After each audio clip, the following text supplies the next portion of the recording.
We have a huge announcement, and it's coming at the end of the episode, motherfucker. So you're going to have to listen to the whole thing.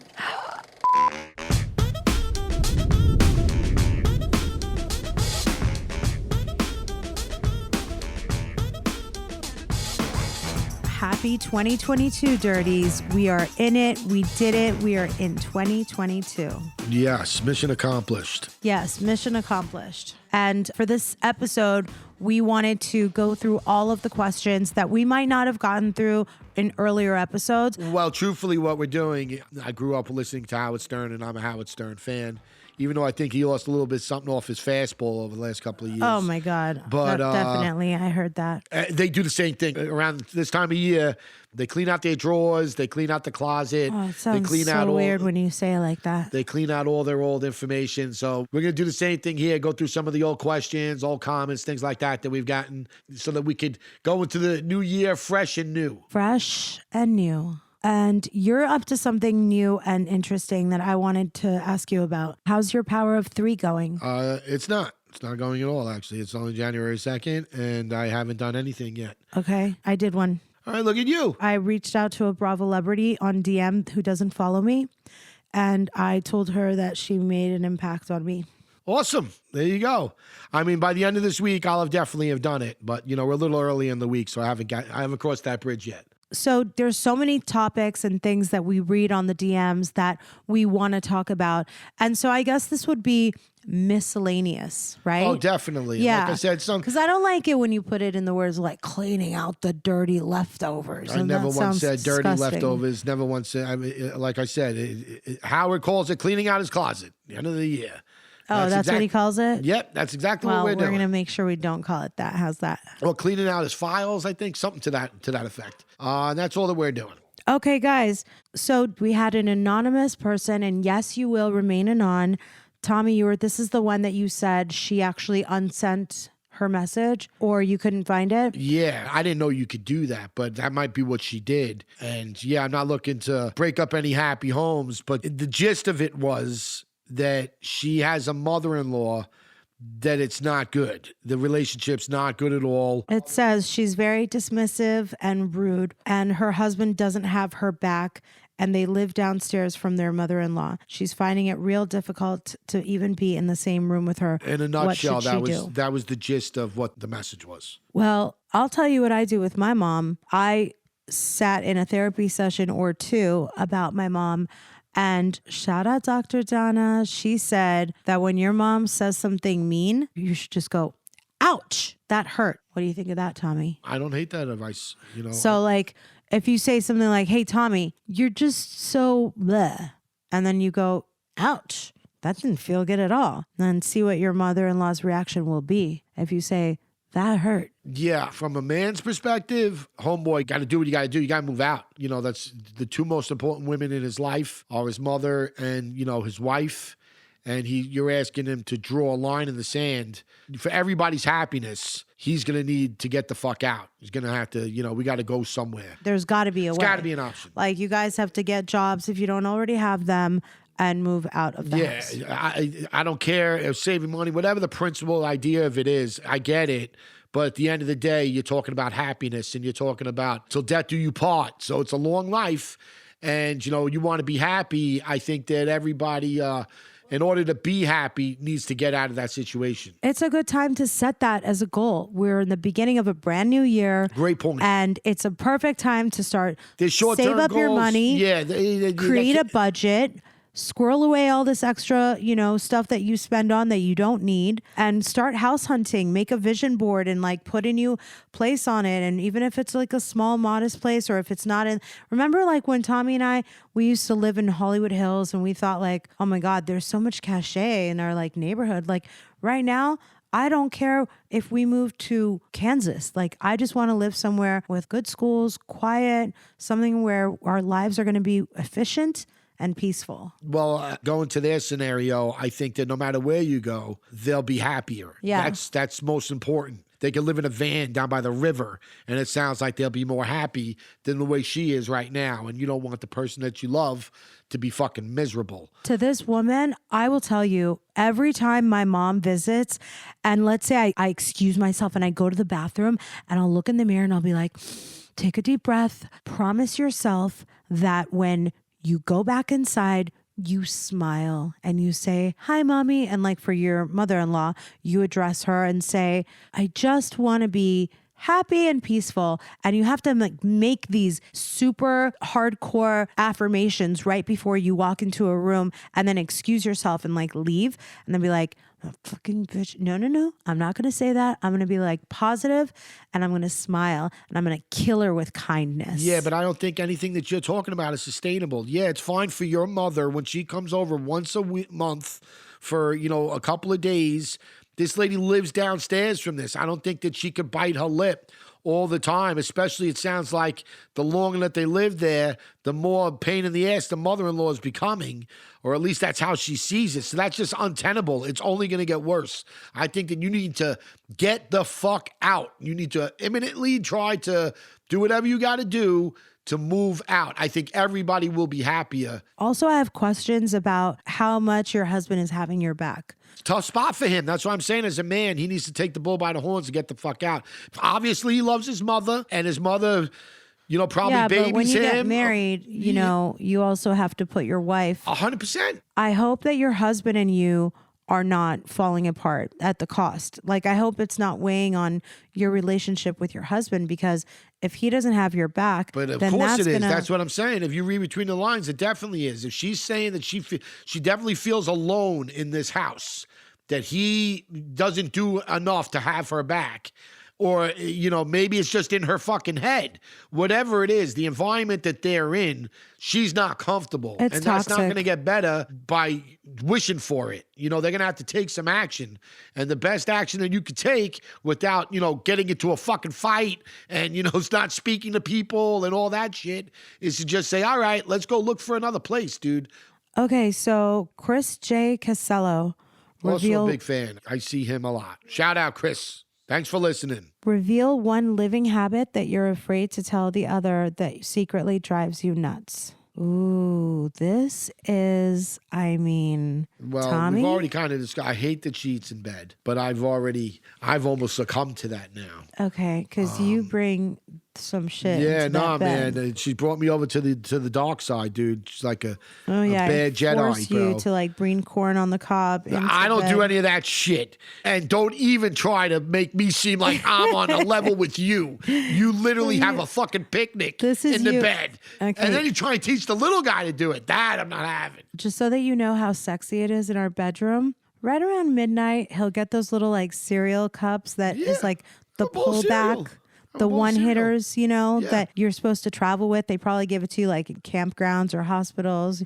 Bowl of cereal. Or like the lobby level of those like hotels that do those breakfast buffets. Yep. They know what you're talking about. And then he'll be like, they know what the fuck cereal is. Yep.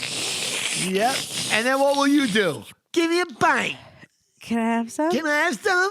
Can I have a bite? Can I have some? If you can't beat him, join him. Yeah. So thank you very much, Chris. And I don't know if I'm ready to move on. We got to throw that to the back. Now I think it's just how instantly she goes into reels when we're in bed. What is reels? The Instagram. She goes into her phone rabbit hole the second we're in bed. And you don't like it? And she's gone.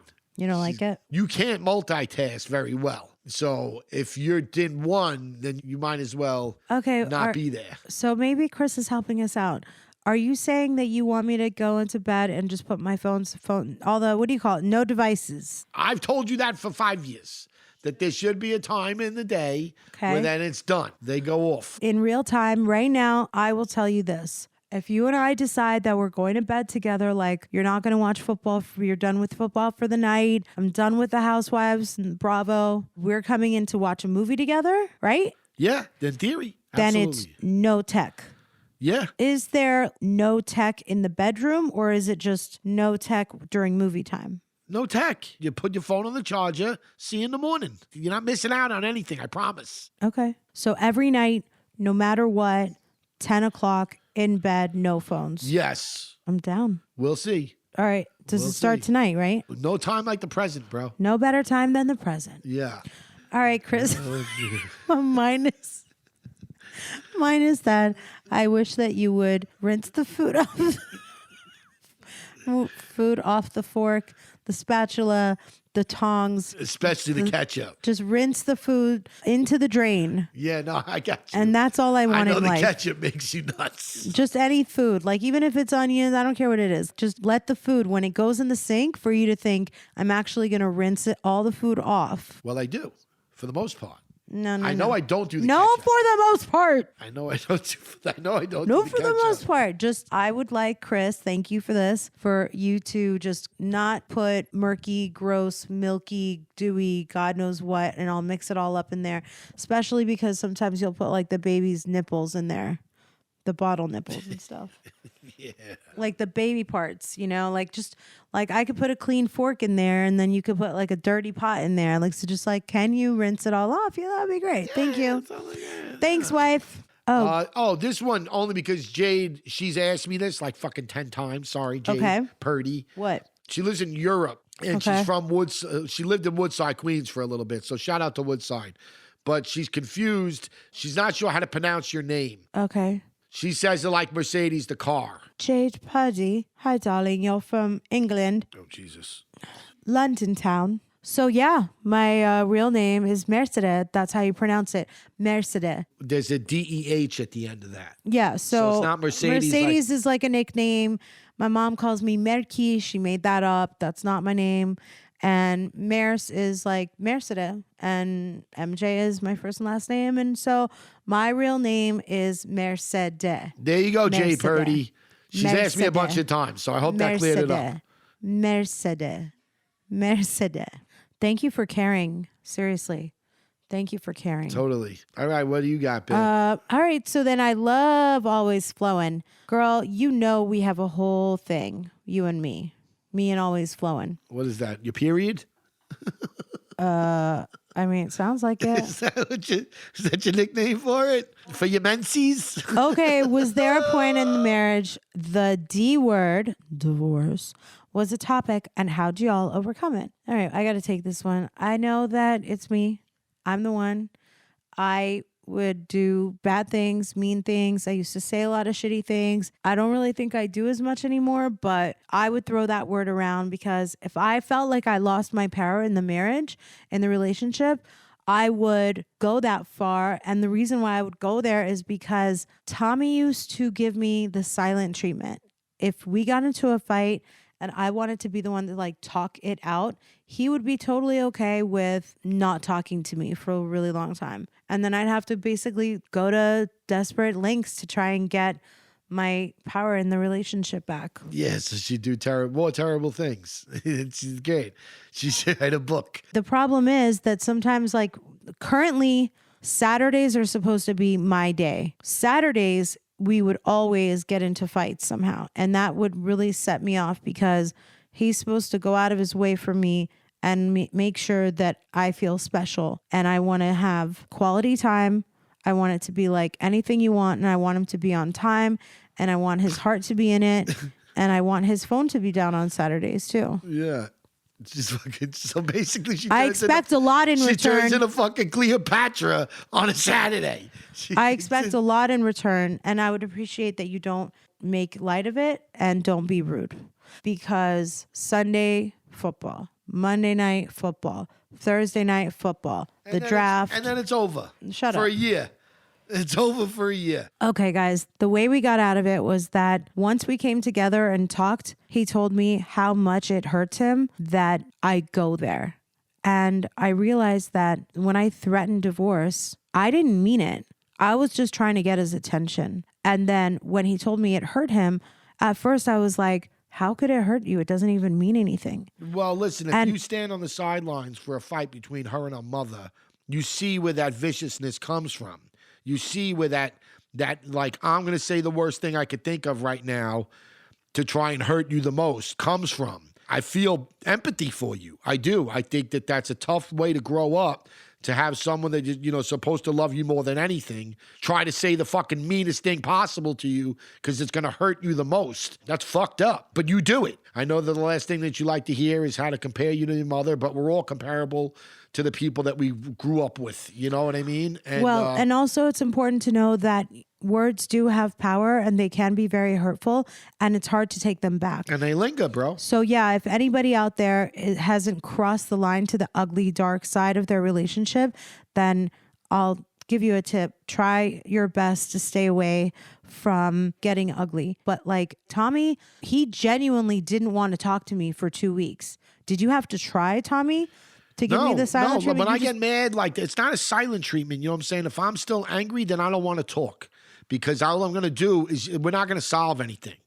All I'm going to do is get more angry because I'm still not done with it. I got to stew and I got to let that shit go from a boil to a simmer till where we could finally turn off the burner. You know what I mean? And it takes me some time. And the worse that it is, the longer it might take. And when you're talking about that you showed your tits on national television to your friends and made it look like I was like a chump that just sits around and you do that type of shit, which that is never how things go down in this house. And you know it, so like, don't try and embarrass me to the public when all I ever do is stick up for you and would never embarrass you. So you knew what you did. And again, like I said, I needed some time. You just can't handle that.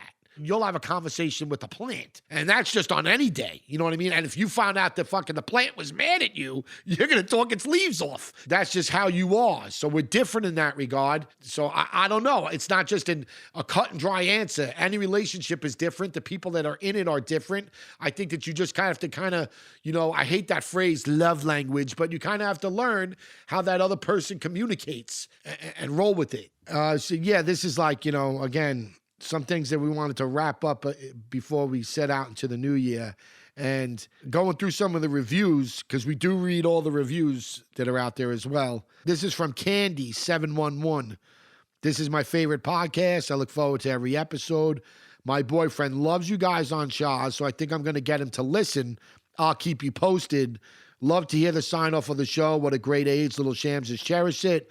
I have a little girl who's 6 in November. She's 6 going on 16, blah, blah, blah, blah. The only point here is this was on October 12th that you wrote this review, and you said that you would keep us posted, but you never said shit.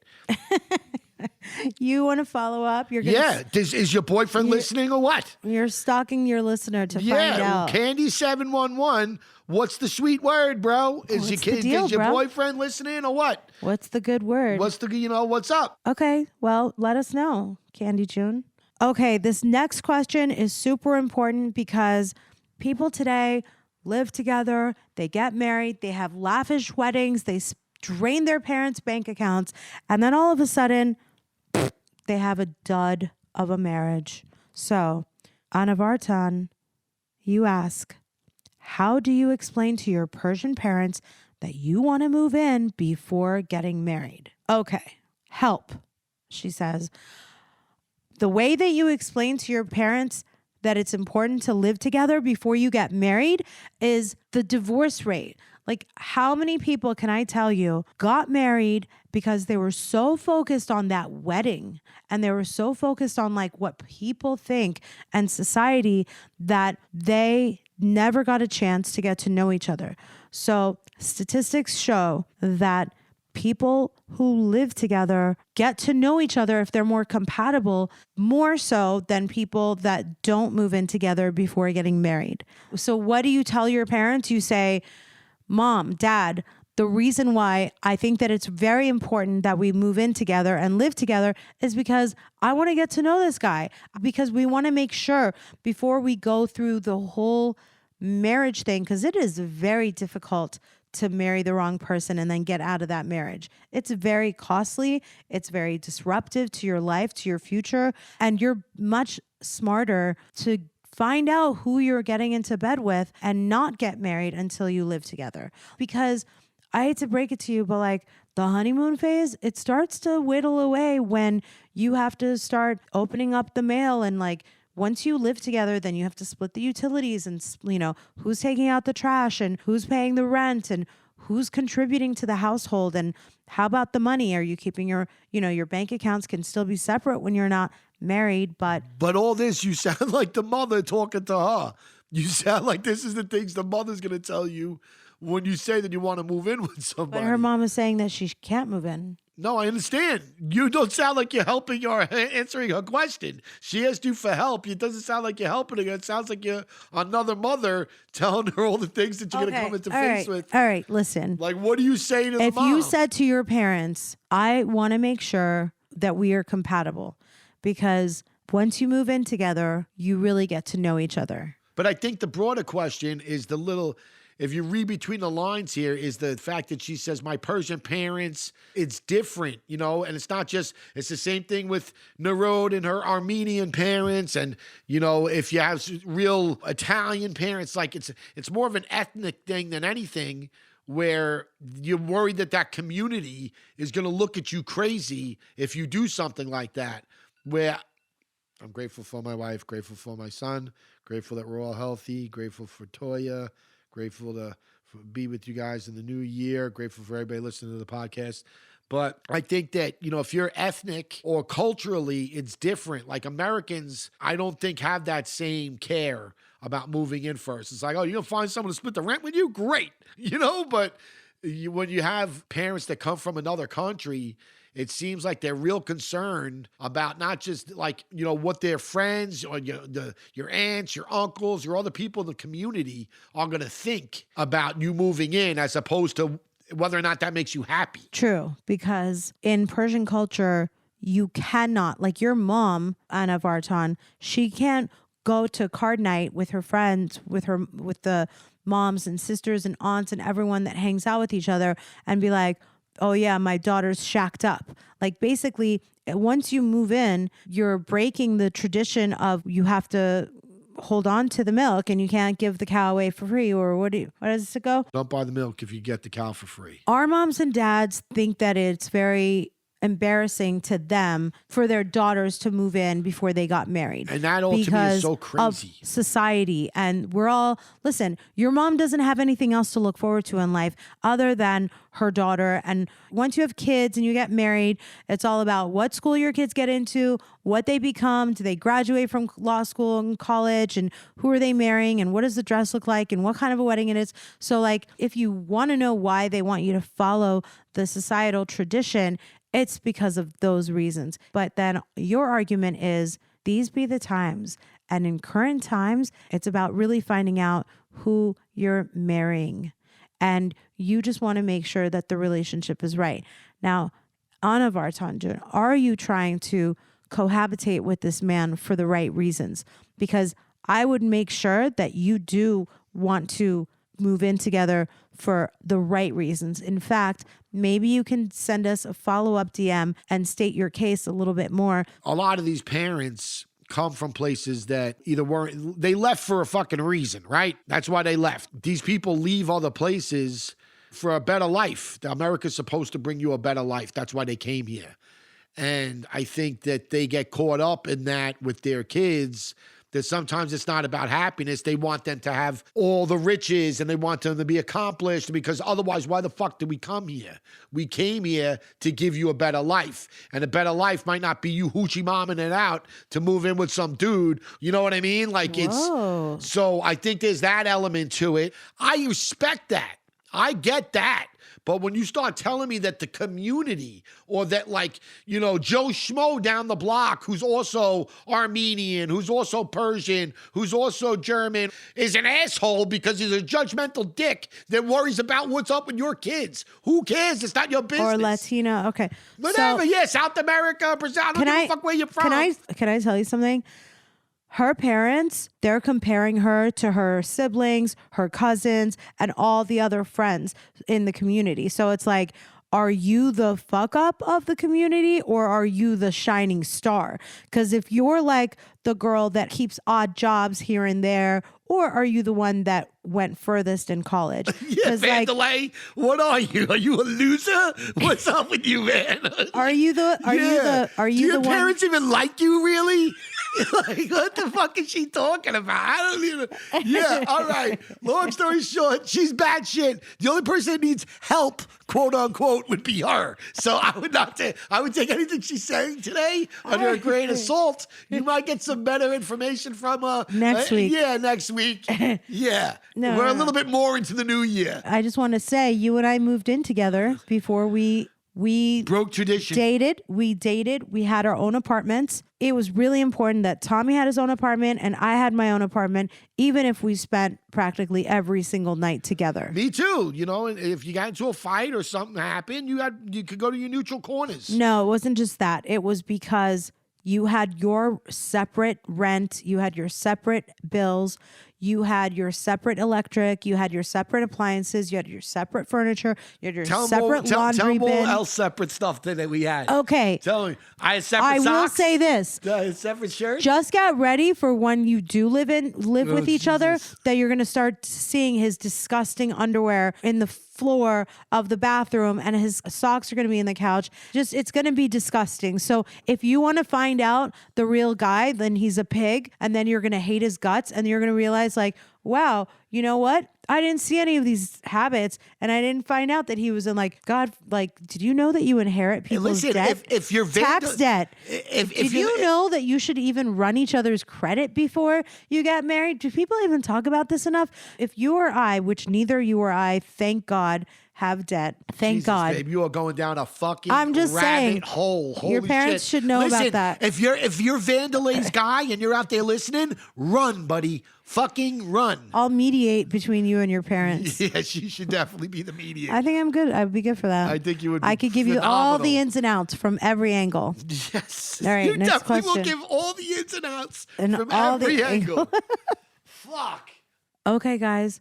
I know that everyone has this issue when they move in together for the first time, because how do you merge two people who came from two different homes into one home? Because now they live together or they're married. Okay. Gracie Teacher says, who gets to choose the decor of the house? She does. That's what people think. Because that's what it is. However, Yeah. it's not that cut and dry, honey. Yes, it is. Let me tell you Literally, something. it's that cut and dry. Let me tell you what's funny. When we first moved in this house, we got a sofa sleeper, nice, sleek, gray couch for my mom and for the living room. We have a gray leather recliner That you picked. for you. Whatever, you picked it. You picked it out. You bought it. I For you. didn't.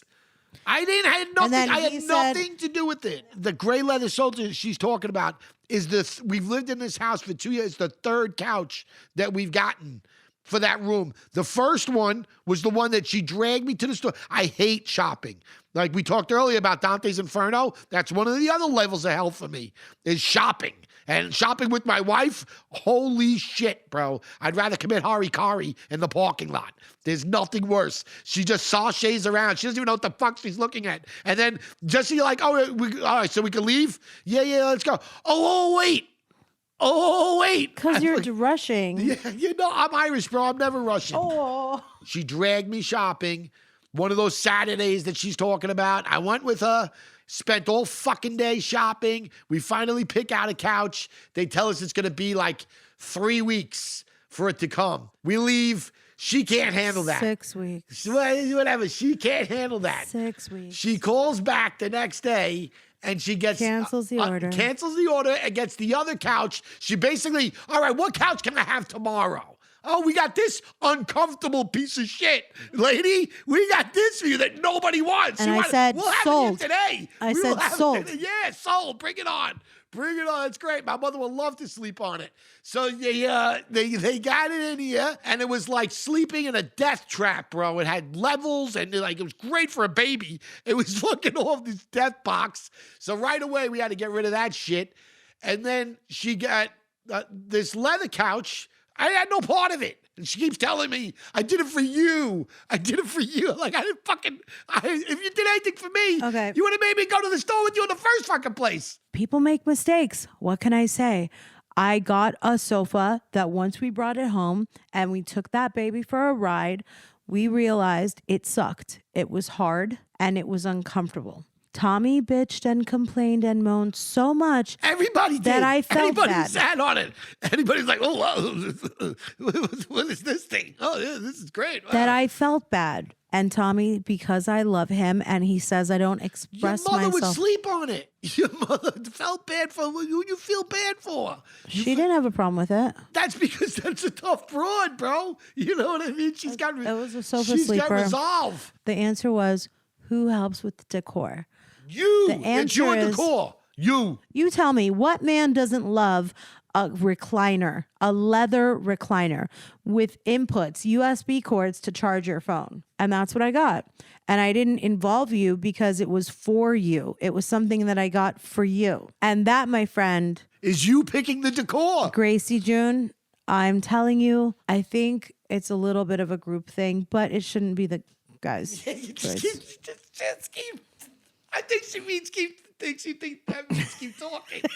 Stretch this out as long as you can. Keep it up. Keep it up. Let's see if we can hear more words about the fucking couch and the men that need them. Let's go. Stretch it out. You're almost home, kid. We almost got 17 minutes on it. Let's go. Let's go.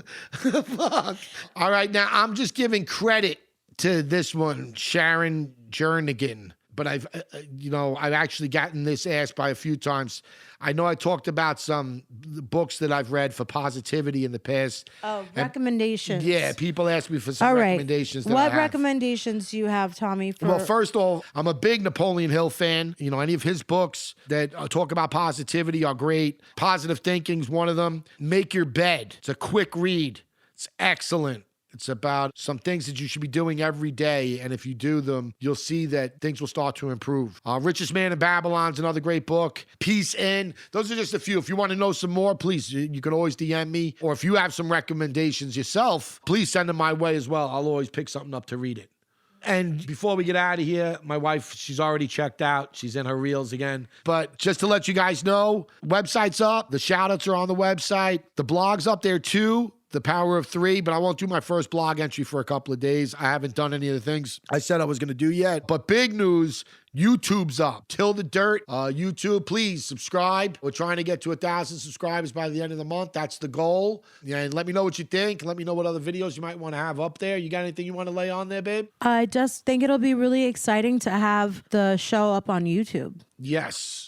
All the episodes are up right now, but they're not all videoed, so they're kind of edited with video. Going forward, our next episode will be recorded with video, so from here on out, we'll have video and audio. Perfect. Okay, guys, Happy New Year. We can't wait to talk to you again next week.